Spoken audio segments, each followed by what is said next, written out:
Insane in the membrane. Hello and welcome to another edition of your favourite podcast, Insane in the Membrane, with me, Rich Wilson. And this week, I'm joined by the mighty Tony Law. Yes, mate. All right. And Tony is in his home studio, in his house.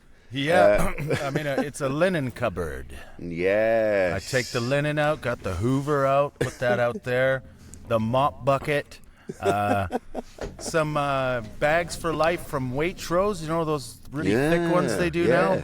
I had about 30 or 40 of them, so lots of items bagged up in there. Above me is the children's linen up there, but I've got a roof on it. Oh, brilliant.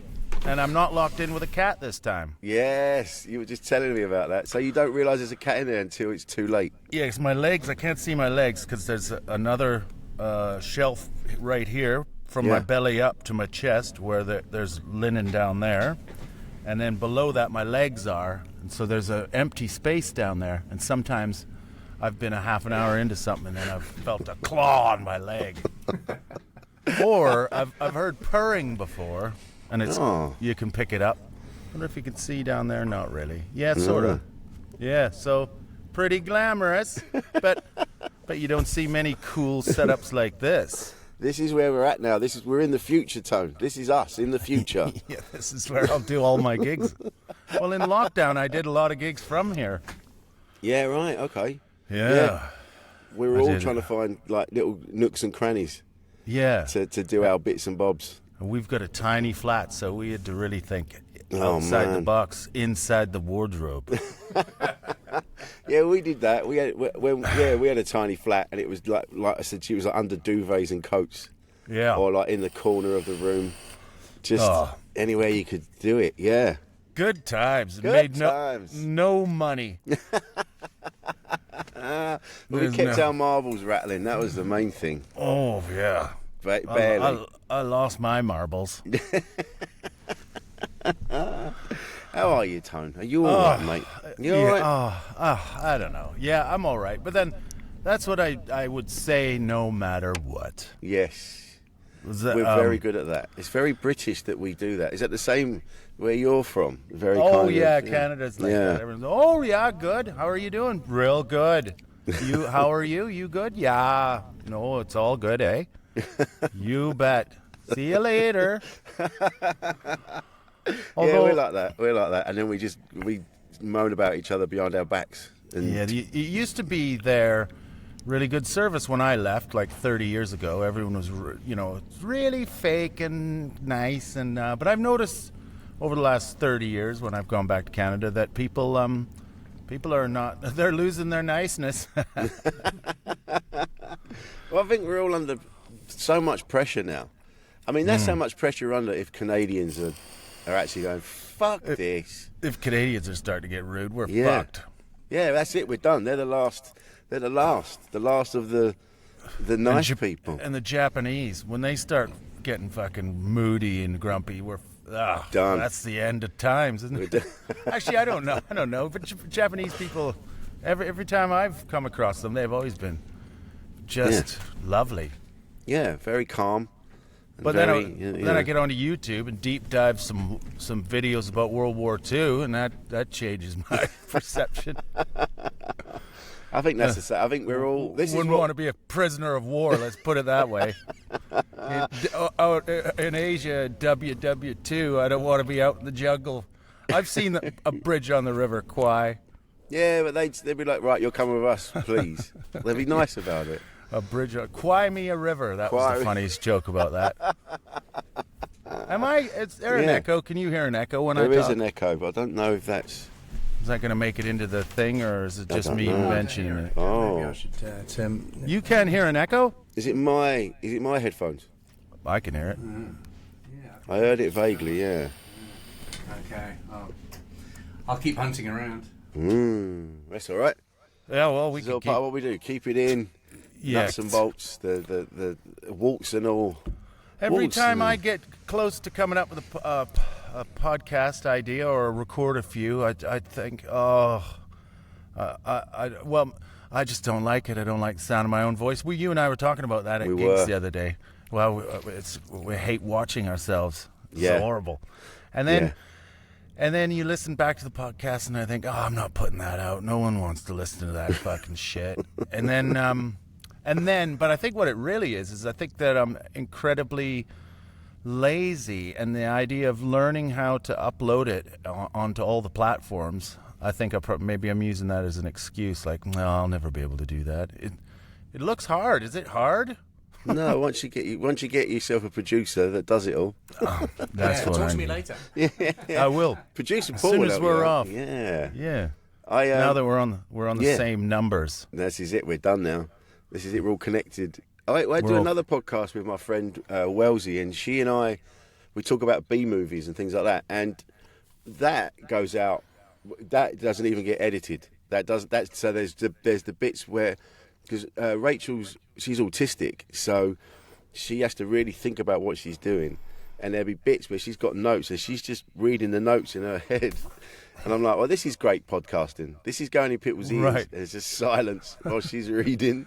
Oh, she reads it in her head. She's trying to figure out what she's going to do next, and she's trying to find facts about the films, and she's reading it in her head first, and I'm like, yeah, you have to say something. You can't just read it.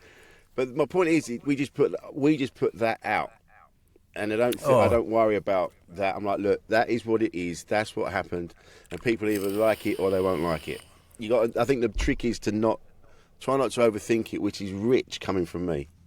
I think I quite like the idea of that. That's different. I think I like people making mistakes. I like silences and stuff.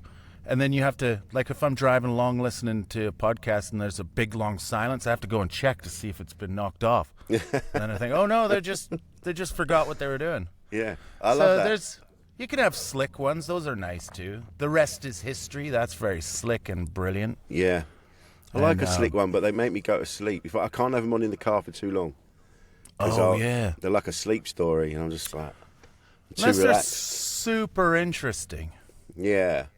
But even then, you can't. Your brain just goes, "Oh, this is You nice." get to your destination, stick your headphones on, walk into like you can spend most of your life not having to be alone with your own thoughts, and that's pretty good. Yeah, yeah. I only learned that recently. That I can switch off the voices in my head and put other voices in there. Yeah. And then the bills don't get paid because I haven't done any thinking to remember that. Oh, I forgot about that.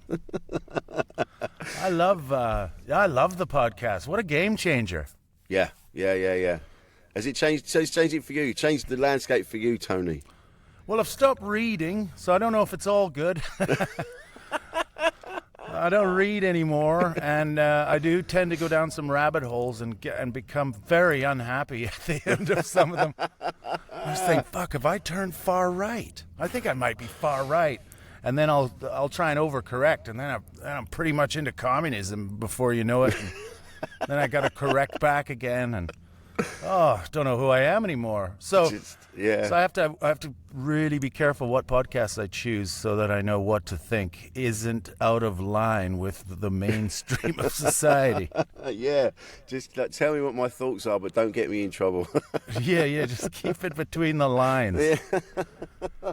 I did. It's funny actually. This morning we've just had a little baby, like I said to you the other day. And congratulations. Thank you. And I was feeding him. And I just stick on YouTube and I flick through bits on YouTube while I'm feeding him, and I found this is where I realised I need to up my positivity, because I clicked on a link that said Tom Petty wasn't, or what, it was something about him being negative or something. I saw that one. Yeah, Tom Petty was in trouble or something like that. Yeah. And I'm like, what was wrong with Tom Petty? And I clicked on it thinking there'd be this it turns out he was a total cunt, and it actually. He wasn't. He was just sticking up for musicians and sticking it to the man. Yeah. Sometimes you don't. Sometimes there's a lot of people who need to fill their content, so they have to go negative. And so, like, when you come across a thing that annoys you and really make you like, I'm finding out the truth here. That makes me so angry about that. And then you listen again, and they're doing this. And then, they do it again. And then you find other podcasts that back that up. And then you're walking around going, oh, I'm super unhappy knowing any of that. So, it's really hard. It's really hard, but the fact that I clicked on it because I thought it was telling me some negative stuff about Tom Petty, who I'm not a massive fan of.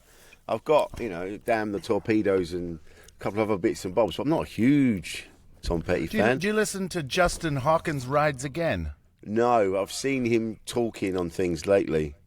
He's got a podcast, Justin Hawkins Rides Again, and it's brilliant. It's so positive, and he'll put on YouTube, he'll put out like his titles will have like meme kind of catchy things like was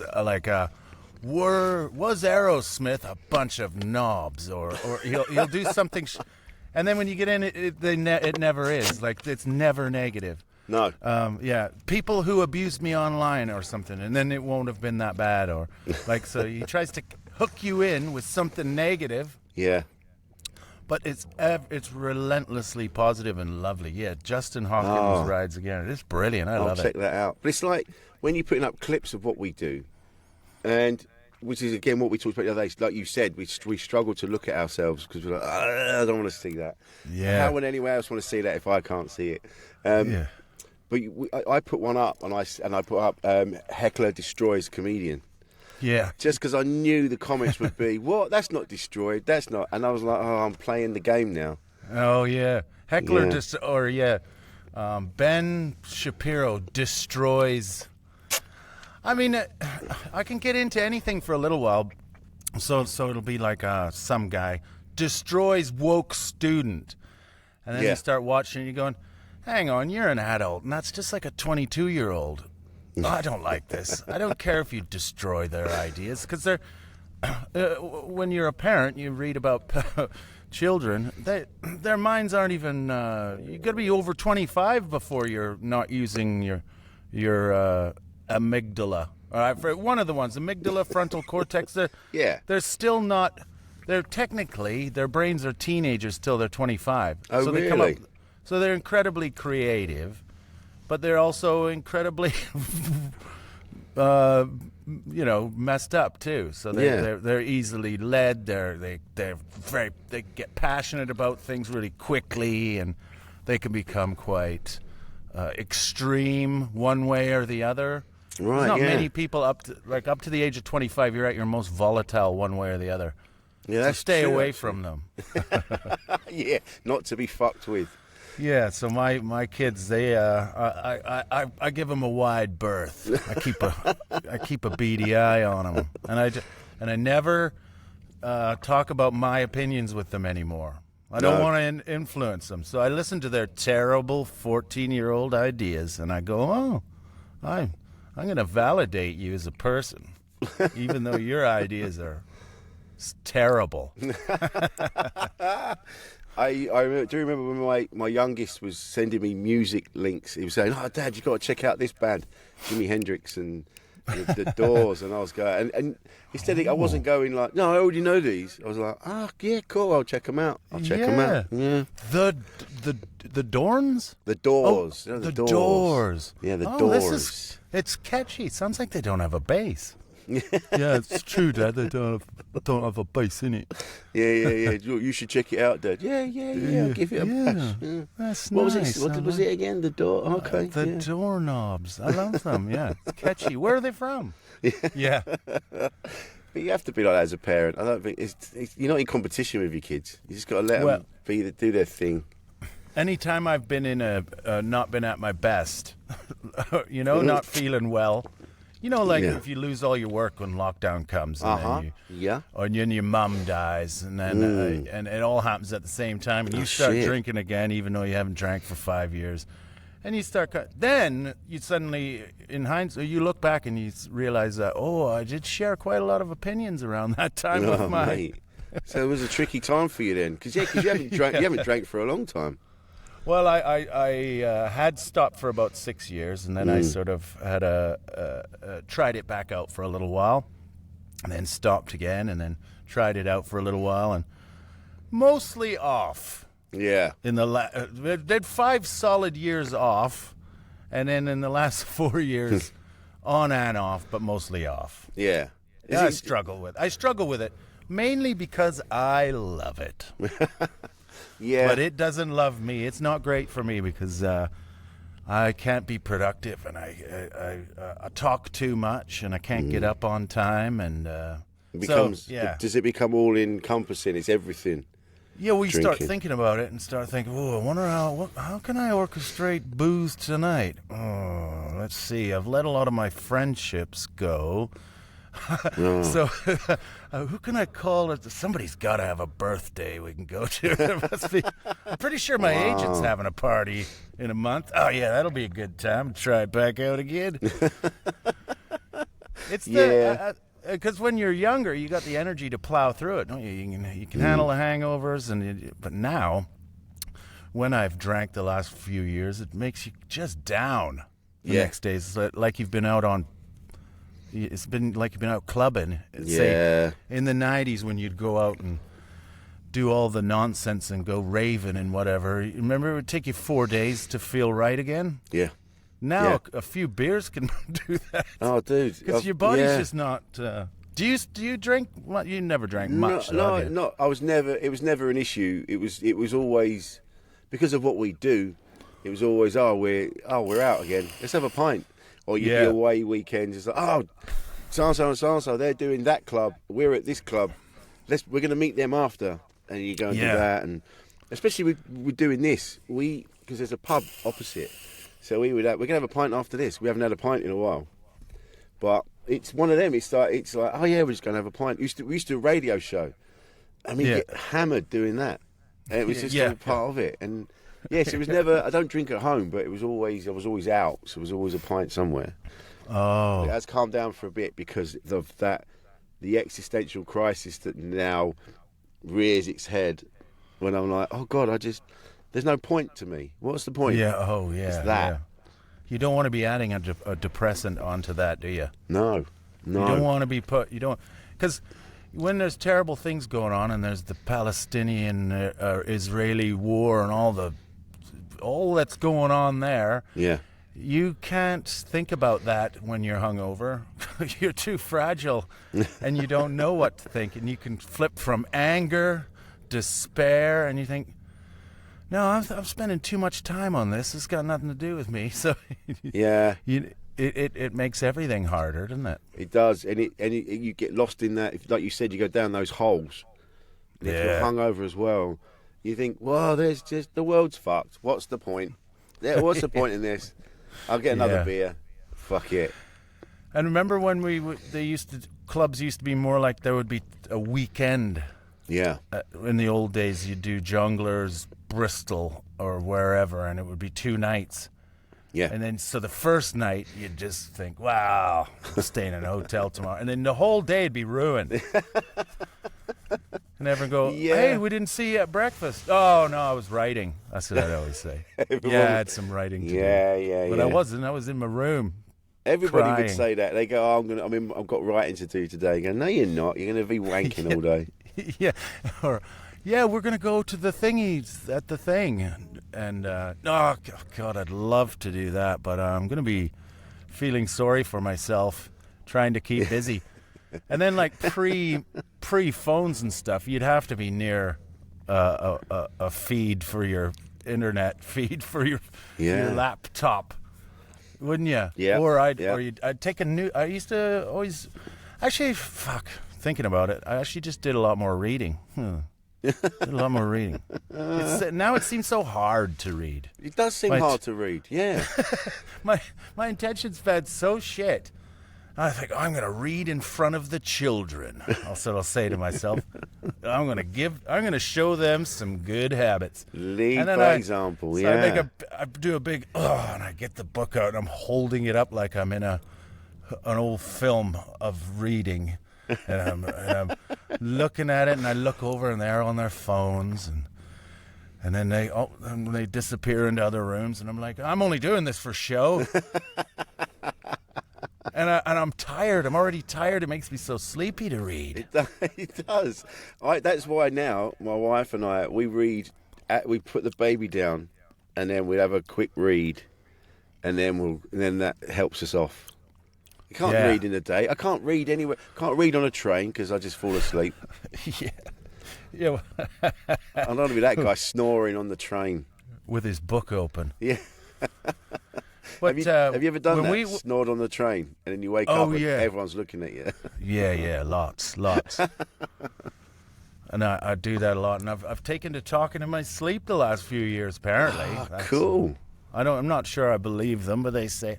Actually, no, I do believe them because when that moment between waking and sleeping, and you're just for a fraction of a second, you're aware of what you've been doing. Yeah.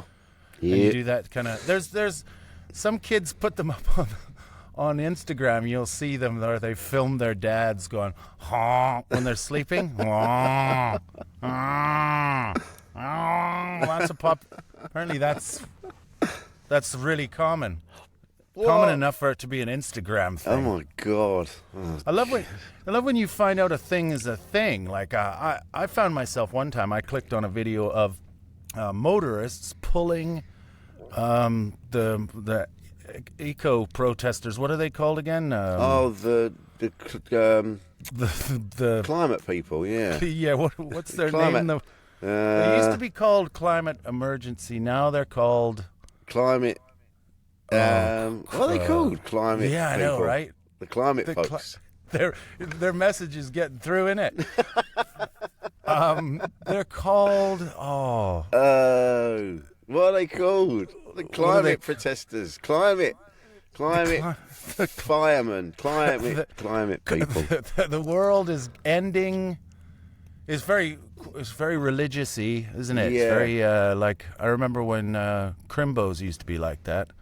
We Crimbos. finally got on top of the old crazy Christians and Just remember, it's Extinction Rebellion. Is that the one? There we go. Extinction Because the word Rebellion. climate was coming to, but it was a mental block. Yeah. Yeah, we're like, it's not Extinction Extinction Rebellion. Yeah. So Great band.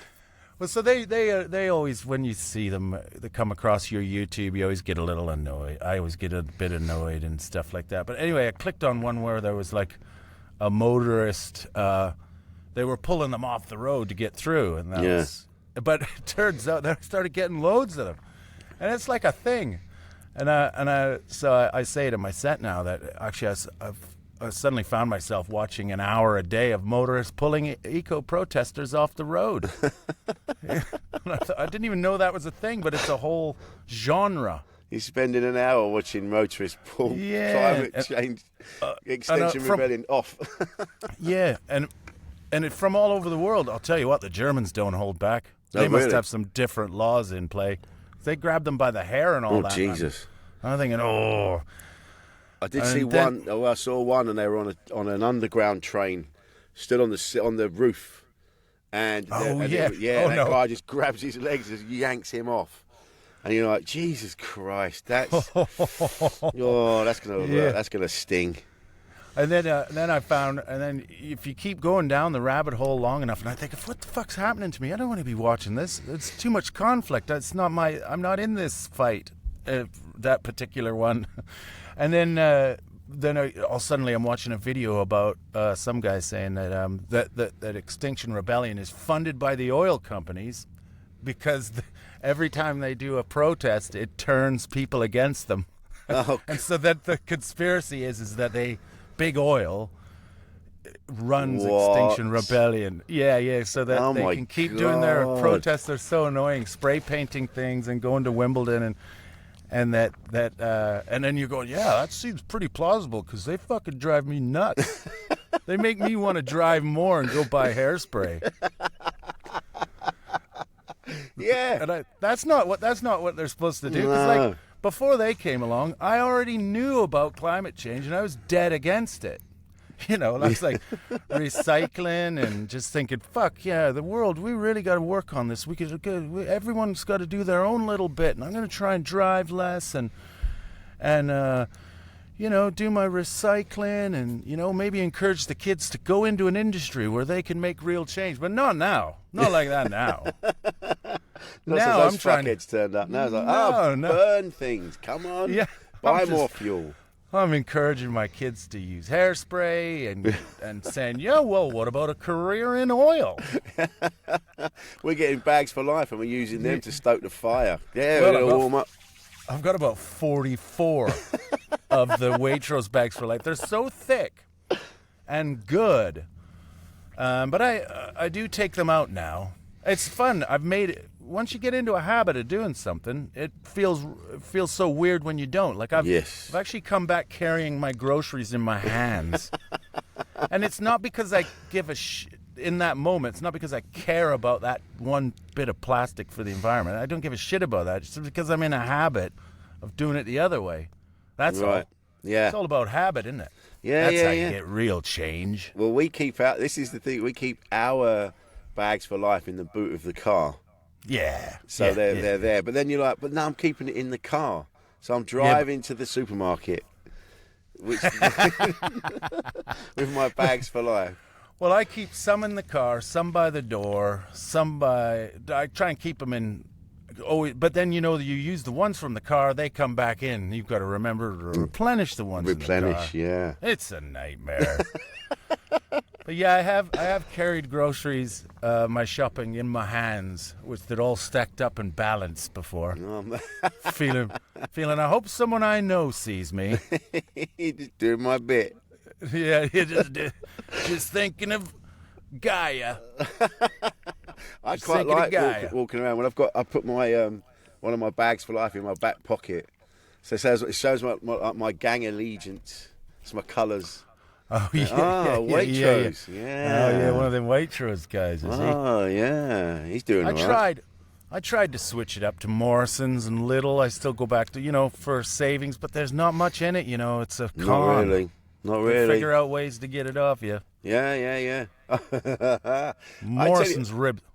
This is this. Yeah, I was. Oh man, this is how bad it's got. I was stood in the toilet roll section the other day. And we'd bought a load of toilet rolls from B&Q. I walked in and I went, oh, look at that. It's 12 quid for whatever, 24 rolls, whatever it was. I was like, oh, well, that's pretty cool. We should get them.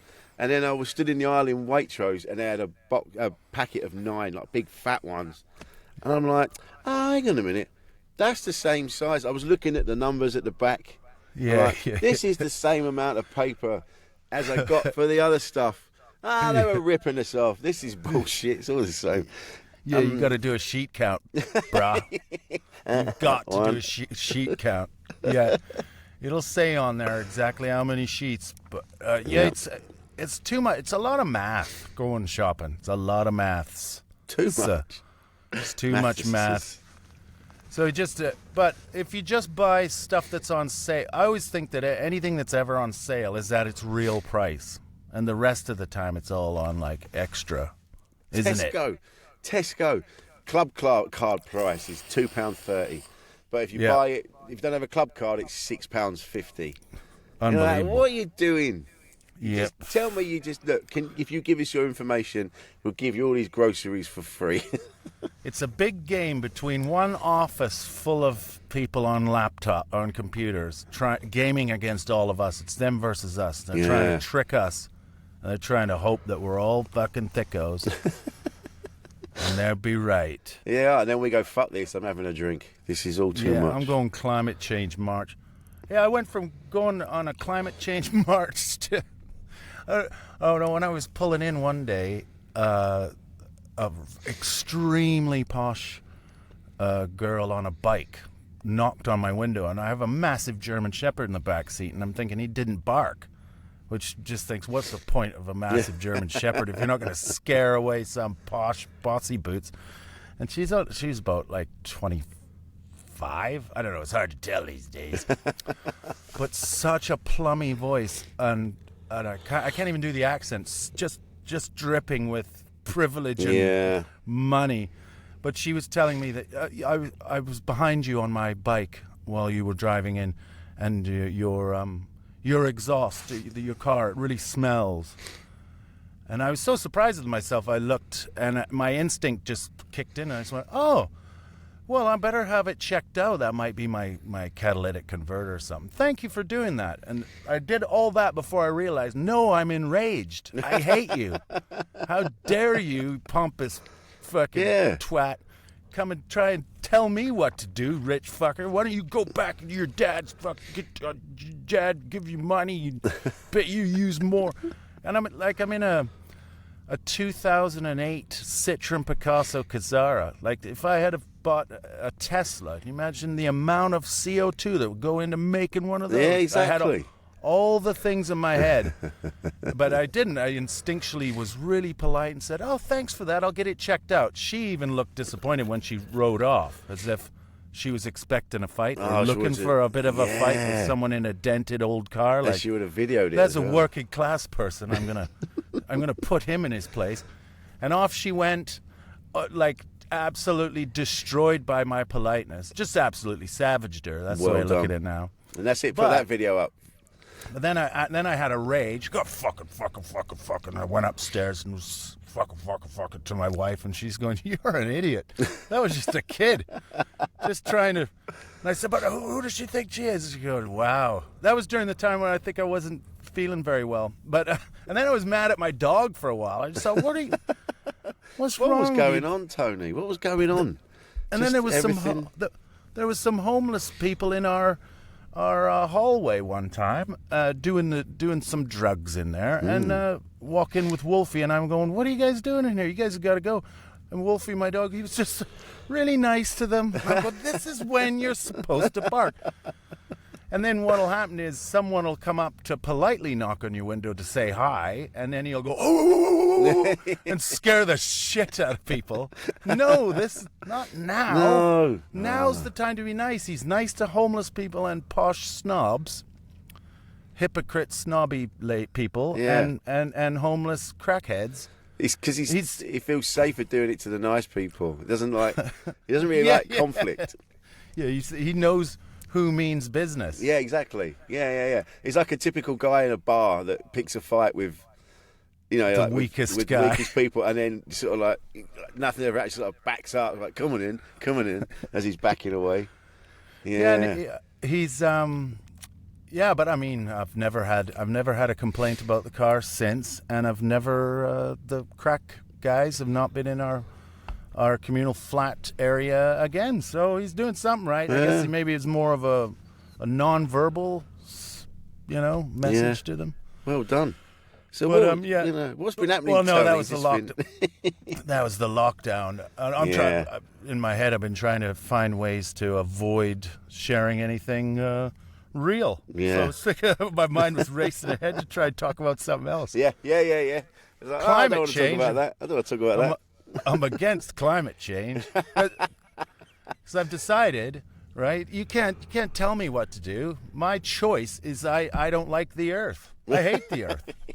This is how much you don't want to get personal. You'd rather be a climate denier, climate change denier. Oh no, I'm not denying it. I actively, I know it's happening, but I'm encouraging it and want more of it. So I'm not one of these climate deniers. I'm pro. Like, I'm anti-Earth, because, like, if you think about it, the Earth does kill a lot of people. Like, a lot of innocent people. More innocent people die from earthquakes. From the Earth. The Earth kills more people per year than the Israeli Defense Force by a lot. This is a or real Hamas. wild take. Yeah. So why, right? If you think about it, why isn't everyone more angry at the Earth? And also, it's not the people that fall off mountains, right? Like, if you're a posh guy from the Cotswolds who just loves climbing, love the adventure, just got to get out there. Yeah. And if they go out to the Himalayas on a big climb, we're going to do the south face of K2, and they fall off and die, that shouldn't come up on our news, because those are for the Earth. Oh, see. They're an offering. They're for the Earth to say, here you are, Gaia, here you are, Earth, take this man. He was definitely a virgin. You take the no, because these guys are usually so insanely selfish that they have like 5 kids and a wife. Oh yeah. Yeah, I'm just gonna leave the fams behind. I've got to do it. It's inside of me. It's my truth. It's my truth. Yeah, I've got to get out there and I climb. And I just can't. I just think it's instinctual. It's deep within me. It's my father Rafe. They've all got a Rafe in the family. It's fucking Ralph, pal. If you're not pronouncing it Ralph, I don't. If you're calling Ralph Rafe, you're out. You're out. Get out. I saw this morning actually. I've seen it a couple of times he pops up now and again, and it's a picture of like Everest, and it says every dead body that's on Everest was once a motivated person. So calm down.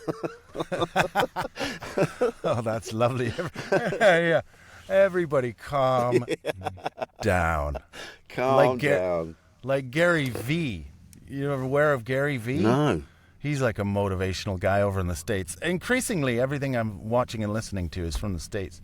But he's insanely motivated. He does stuff like, "Oh, are you still there?" Yeah, still there. Oh, you went all foggy. It does that. But it just when the recording comes out, it's all normal. Oh, good. Yeah. But he does stuff like he'll have the Gary V con, and he'll sell out a stadium of like 10,000 people, where they have different speakers and stuff. And his message is, you don't know how much power you've got. Quit your job. Own your mind. Do what you want to do. Do what you love, and you can become an entrepreneur too. So he basically tells people to just fucking, if you quit what you're doing and go follow your dreams, you'll be rich and definitely not homeless. That's his message.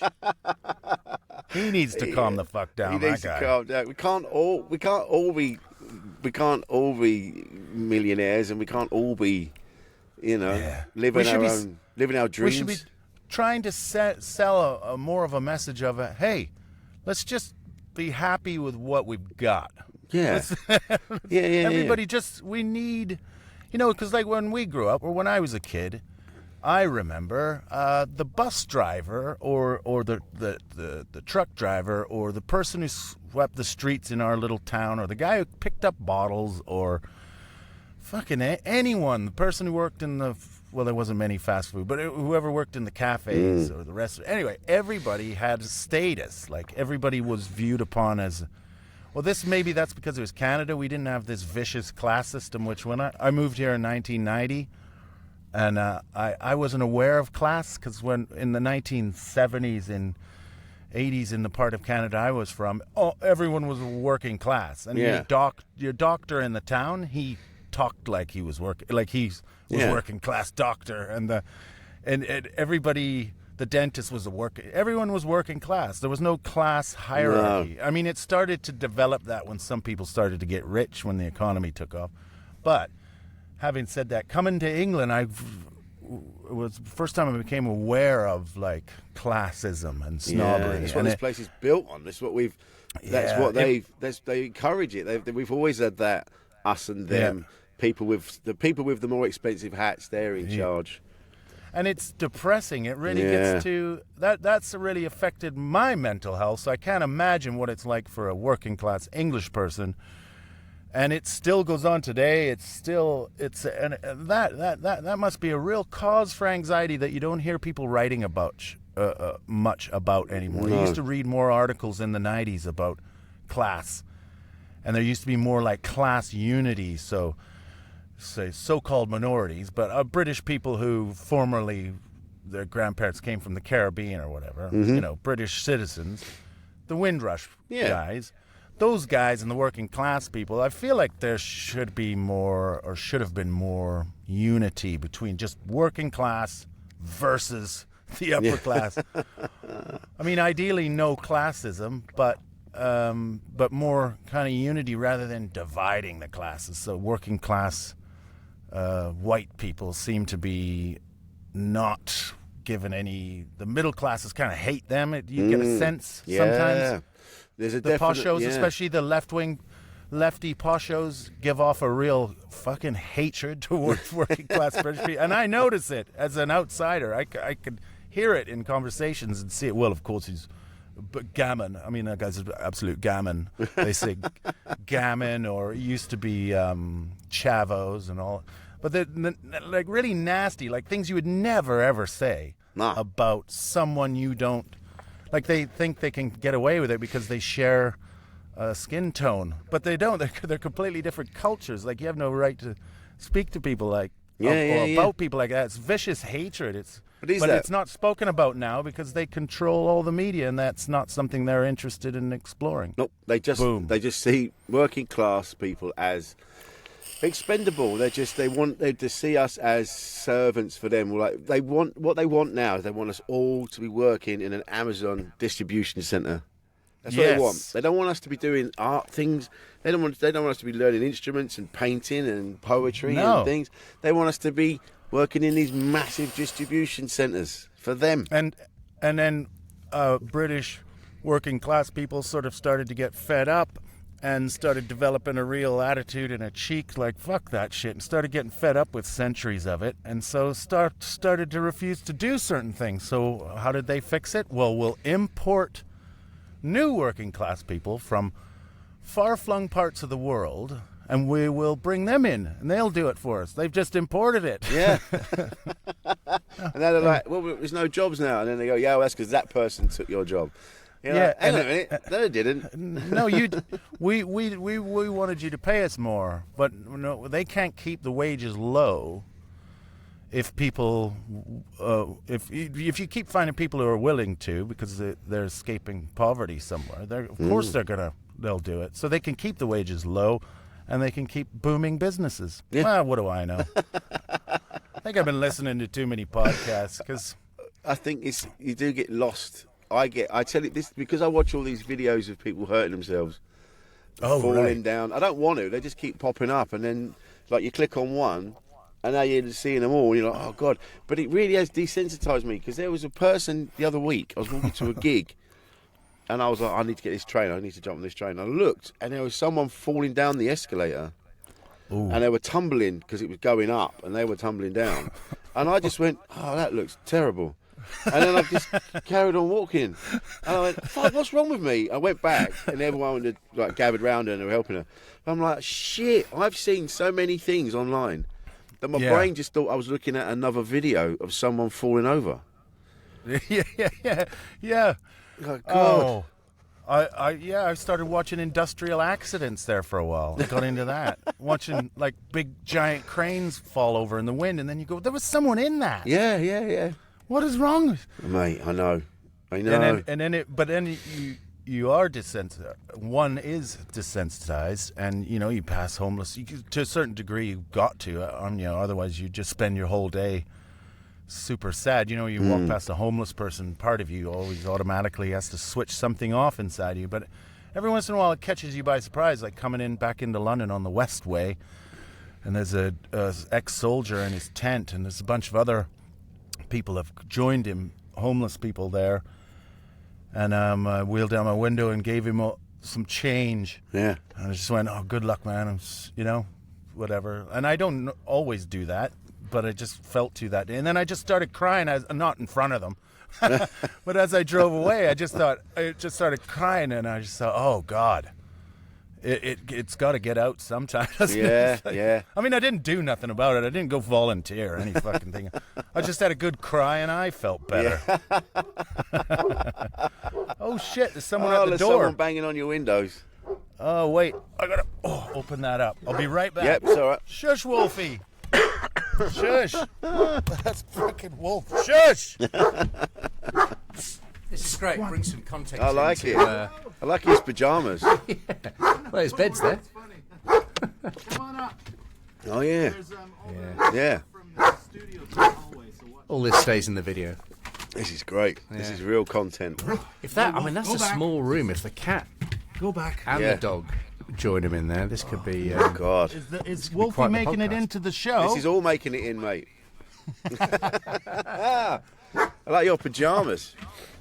Oh, yeah. I can't wear trousers in here because it's too... Granny's over to visit, so they'll take a while coming up the stairs. It's 3 stories. She's 82. So Wolfie will be there for. I wonder how long. I'd be interested. I might time it. See how long it takes Granny to get up 3 flights.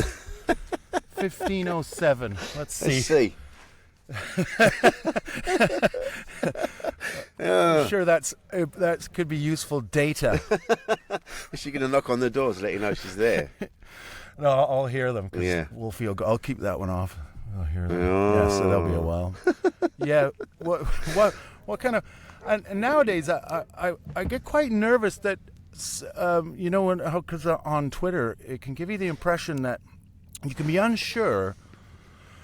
Well, you remember like 10 years ago, or maybe even 6 years ago, you could have a conversation and you weren't worried that anything you said was out of order. You just said, I'm just having a conversation. I'm going to say what I think about this. They'll tell me if they think I might be wrong. But you never second-guessed yourself and thought, did I just say something right-wing? I bet, because you go on Twitter and people are shouting at people, and then you read what that person said, and you're going, well, what they said is fine. They didn't say, oh, well, that was quick, Granny. Wow, what was that? 15:0? No, that was... Is that a minute? 2 minutes. 2 minutes. Mind you, they had a minute head start as I was getting back in the booth, so we'll call it 3. Yeah. Hi, guys! Hello. I love how they just go, Dad's in the cupboard again. Yeah, 3 minutes. Yeah, well, we're doing it at the right time because the kids will be back from school at about 5, I guess. Yeah. So we're well early. That was just my wife and my mother-in-law. Nice. Granny. Yeah, so, the internet. I'd stay off X now, though. Yeah, loads of people are coming away from it. It's just toxic on there. I think, but I know what you mean. There are some arguments. I see a lot of comedians getting into arguments, and there'll be a pile-on somebody, and then you see what that person said or did, and you go, hang on a minute. That I've seen that person say something. There was a thing with Danny Baker, and Danny Baker's I've seen him on so many things over the years.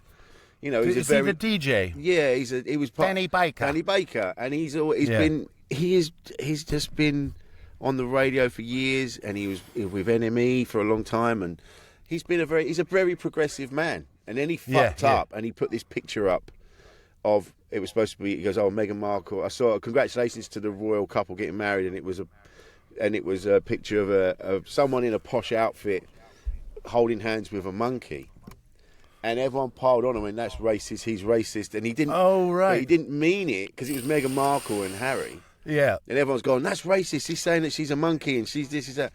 But I'd seen Danny do that. What he was talking about was the royal family, and he's used that photo for the royal family so many times, saying about what they're like, and that was what it was. He wasn't racist in any way, shape, or form. But everyone piling on, and you're going, oh fuck, this is an argument that.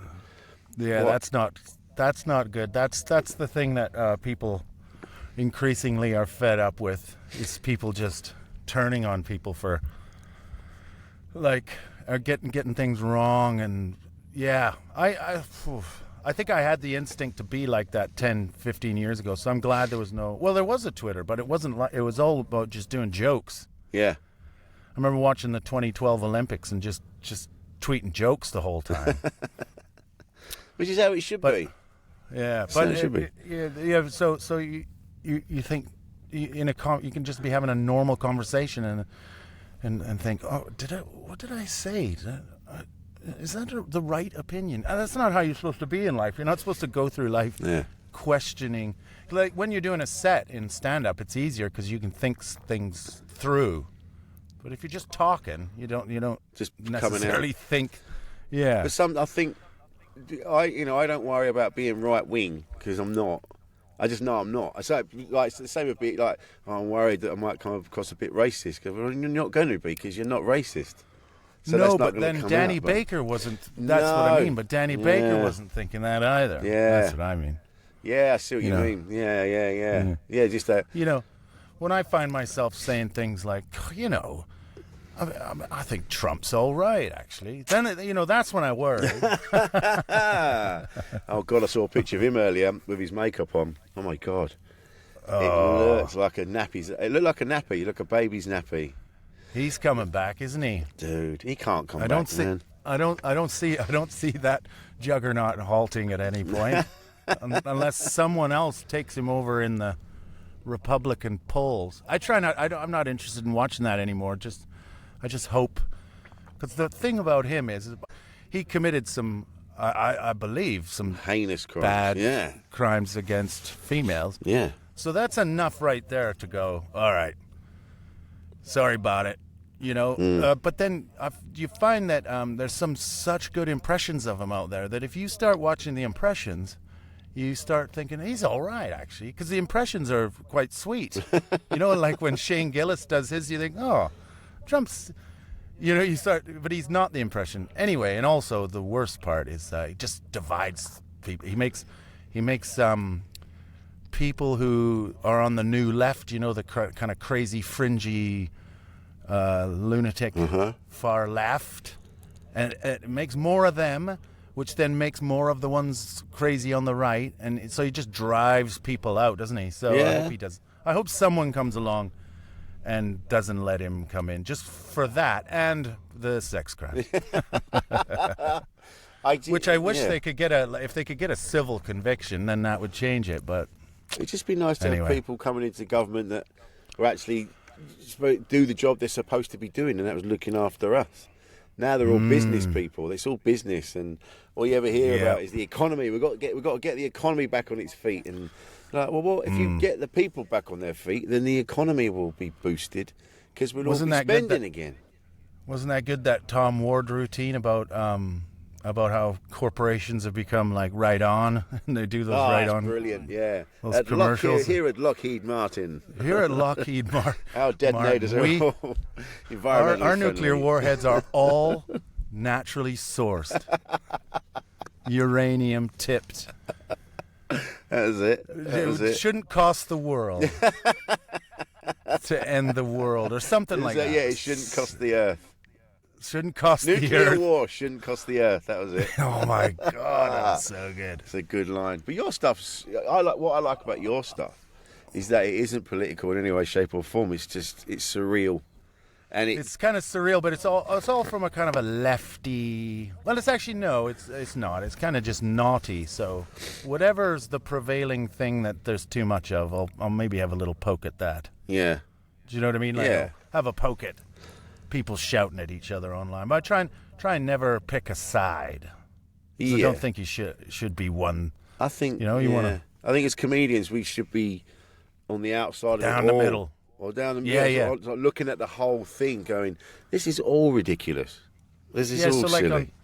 So the best comedians, I think, or like when Saturday Night Live was good, it would point out all the hypocrisies, not just one side. Because there's no way that there isn't lunatics in America in the Democratic Party, and there's lunatics in the Republican Party. They're all lunatics, and they're all corporate. I don't know, whatever the thing is. But we should be outside of it, looking in. Yeah, I think so. That's why things like South Park works, because it mocks everything. Like no one is safe. Yeah, left, right, up, down. Everybody gets it, and that's never wavered, has it? No. And consequently, it's uncancelable because for every person it upsets, there'll be someone who really likes it. Someone and then they upset that yeah. one, and then they like it, and that's the goal, isn't it? In the comedy, and also you just don't want to bring up any bad feelings. Like it'd be to go and have a take. When you're in a club and someone's got a political take, it doesn't matter which side of the thing it is, where they make an assumption that everybody in the room is thinking that, agrees with that. Yeah. That I don't like, because then it's rally-ish. I take great pride in being able to do the exact same set at Comedy Unleashed, and then the next night do that communist fella's gig, Quantum Leopard. And I don't change a word. The set is the exact same. He makes you like, he used to, he doesn't do this to me anymore, but you'd go through a list of things you weren't allowed to do, and I thought, well, that's easy. I'm not going to do anything that's sexist or misogynist. I'm just not. Yeah. And a load of people get really offended that they have to even sign it. And that's fair enough. I respect that view too. But I don't mind, because I'm going to do the same set there as I do over there. And who's that? And, who's this guy? James Ross. Oh, yeah. He's a full-on proper commie, but he's a very well-read one. You know, Yeah. And I like to have friends like that, and I like to also have friends that are maybe conservative. I don't have any. I don't know anyone far right. Like, I've never met anyone properly right wing. Not really way out there. Right. No. Or even right wing. I know conservative people. Conservative people that are kind of them. right of centre. Yeah. But then, you know, we both know Simon Evans. I've known Simon Evans years. Yeah, as you have. He's slightly right of centre. But I'll have he was one of our first ever guests on here, and he talked about economics, and it was brilliant. And it was like, you know, I learned a lot from that. And I sit down with Simon, and you have brilliant conversations with him. But he's not, you know, banging the drum really for right wing or left wing, or he's just kind of. Everything.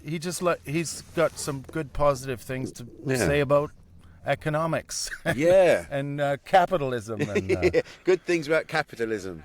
Yeah, and how we kind of all need it. But but I don't know anyone with extreme views, and I don't think I ever have. Maybe I've come across them over the years, but not for a long, long time. They're normally in bars. They're normally in bars on their own, and that's when you meet them. Yeah, in the corner. But like in Canada, in a farming community, quite a lot of those people are right of centre, but they're also really kind, charitable, loving people. They just have some messed up views on homeless people. They're not as kind about homelessness as but maybe they've progressed past that. But I don't think in life it's easy to not know any racists, for example. Yeah, there's like older, obviously, you know, family members. There's some of them that I don't know actually. Where I grew up, there's a few people that I've seen some stuff they've posted on Facebook or certain words, and you're going like, oh, fuck, how have you become that? What happened to you? Oh, really? Yeah. They've moved out to the right. Yeah, they'll say words. Oh yeah, I was talking to this. Whoever, you know, I don't want to say the word, but it begins with a D, ends with a Y. And I was talking to this fella the other day, and you go, "Oh wow, boy. You're still using that word? Okay." Wow, that's yeah. That's usually pretty cancelable. Yeah, but this is in real life. This isn't in like. Oh right. So, and you go to these pubs and they see me flinch, and they go, "Oh yeah, you're just one of those." You're in the arts rich, aren't you? So you're going to be all like, oh, you can't say this, you can't say that. Right? They've been on the internet too long too. Because what they do is that on the two hives, you get the people over here on the right will pick all the craziest clips of people being mad on the left, and they'll keep posting all of that, and then everyone watching will go, "God, they're all like that." And then they over there, they do the same thing. They take crazy clips from over there. They pump that to their crowd, and so both sides think that the other side is a cartoon character of evil. Not you, though, Tone. Not you, mate. Well, it depends what time of the day. I could flip-flop either way, mate. Depends on my blood sugar levels. Yeah, you got to work pretty hard at having a broad range of. I remember there for a while I read nothing but The Guardian for about 10 years. Yeah. And then at some point I thought, I can't be just, so I started reading other things. I'm trying to have a broad range of info, because you can get news that one outlet won't publish a thing that's happened. Like, it was very hard to find the farmers were revolting in Germany. And it was interesting. You could go through all the different news sites. Yeah. And some that didn't put it out, and then all the other ones did put it out. You think, shouldn't you all be putting out the same news? Yeah, exactly, yeah. Well, this is why watching things like, I've been watching Succession lately. Never used to really watch a lot of telly, but now we've got the baby, you kind of sit there and watch the bits. Watching Succession, and you go, fuck, I don't think this is far from the truth. They are awful. Human beings, yeah, I bet. Brutal, and they're saying like and the main people, their news channel is just bullshit. It's like Fox News, whereas the other news channels are like proper news. Fuck, it should just be news. Yeah. It should be news. Used to be. Well, we used to think it was news in the old days, but that they were monitoring what we were fed. Yeah, I liked it. I preferred it. Yeah, we're the good guys. We're the good guys. The good guys. We're all news. in lockstep. Yeah, but then if you get a bit fed up, sometimes I'll just go through not even paying attention to news for a while and watch like the opening of new dams or big industrial projects. You think, God, China builds some big stuff at the moment. How much concrete went into that? I'm starting to lose some of my knowledge about World War II fighter aircraft. I better brush up on that and spend a good week on that. My middle son and I, we send videos of Spitfires and Mustangs to each other. Just go, listen to that. Yeah. Or the P-47 Thunderbolt. That's my favorite sound. That's a good one. My wife caught me. She came in with this after we'd first met. And she said she thought I'd been watching porn because of the way I kind of tried to turn off the computer. And what it was is I was listening to the sound of World War II aircraft engines. And I think the one on there was the Pratt & Whitney Double Wasp. Wow. And so I was listening to the sound of an engine. But I was kind of embarrassed that she'd come home. We'd only been living together for a couple months. And there's me. She's coming back from work. And I'm on a laptop listening to airplane sounds. I didn't think that was giving the right message. But she said she was worried at first that she, because I wanted her to have the impression I was just writing all day. And she just thought, oh, he's watching porn. And then she went, oh, no, it's much sweeter than that. He's listening. She thought it was cool, so she tells the story to this day. Yeah, but it does. It was you writing. It was you. It all plays into your stuff. Yeah. You never know when you're going to need that noise. I still think about a bit of material you used to do about a really long tap outside. And you said, how long's your garden? Something about a really long garden tap.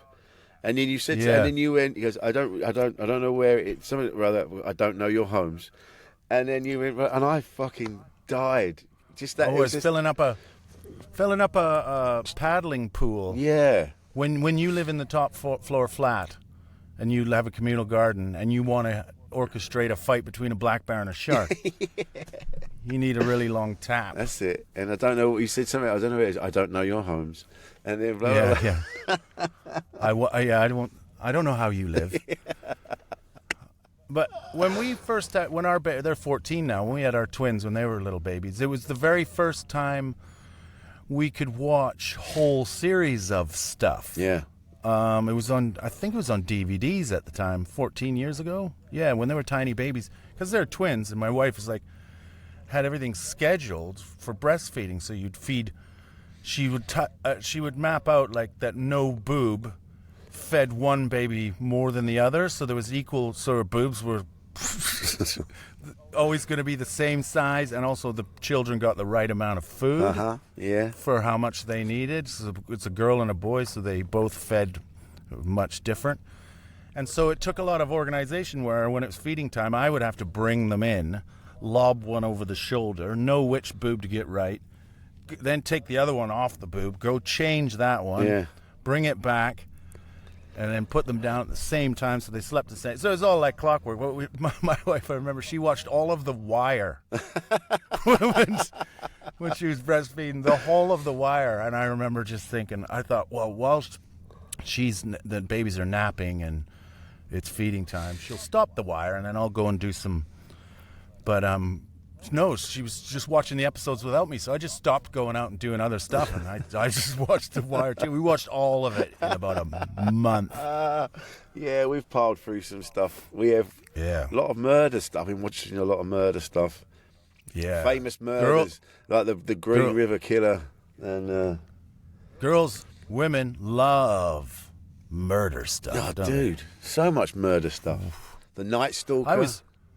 I was doing some mansplaining, not mansplaining. I was just doing some autistic talking at people, which I do, whether they're a man or a woman. And I was just talking at her about some gangster somewhere, and I stopped after about 30 seconds, and I went, "You know all about this, don't you? And you know way more." And she goes, "Yep."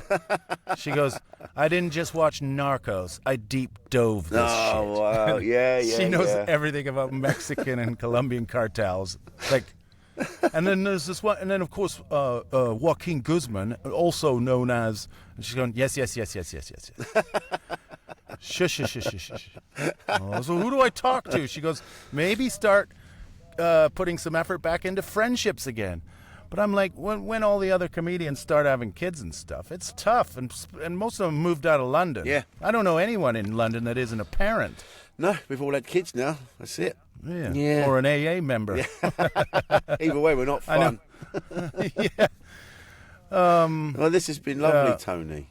Yeah, thanks for having me. I hope mate. I really opened up to you there. Do you know what? It's been in the last 5 seconds where you've mentioned autism, and it's like, oh yeah, all right. He drops that little bombshell before we leave.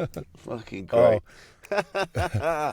Tony, where can we find you on any social media that you would like to be found on? Well, I'm pretty inactive on Twitter.